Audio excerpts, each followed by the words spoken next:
गोरकी बिटियावा टिकुलिया लगा के अपूरब किनारे तलैया नहा के और थामे चुनरिया के कोरी है पिया जागा न भैली अब भोर। ए हो पिया जागा न भैली अब भोर। ए हो पिया जागा न भैली अब भोर। ए हो पिया ये हो पिया सुनो जी पिया। ए हो पिया जागा न भैली अब भोर। ए हो पिया जागा न भैली अब भोर।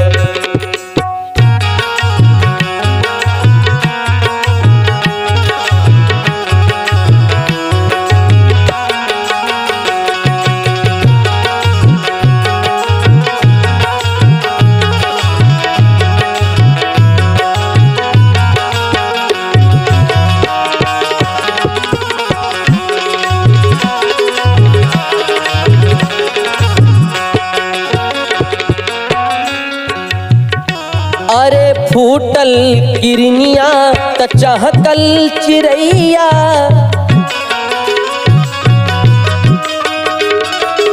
सेमर के फुलवा चुआवे लाल ललैया।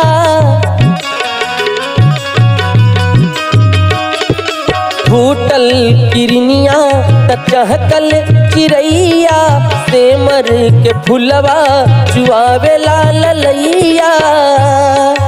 चंपा चमेली के घुंघटा हटाई चंपा चमेली के घुंघटा हटाई रस से भैले शराबोर। ये पिया जागा न भैली अब भोर। ए हो पिया जागा न भैली अब भोर।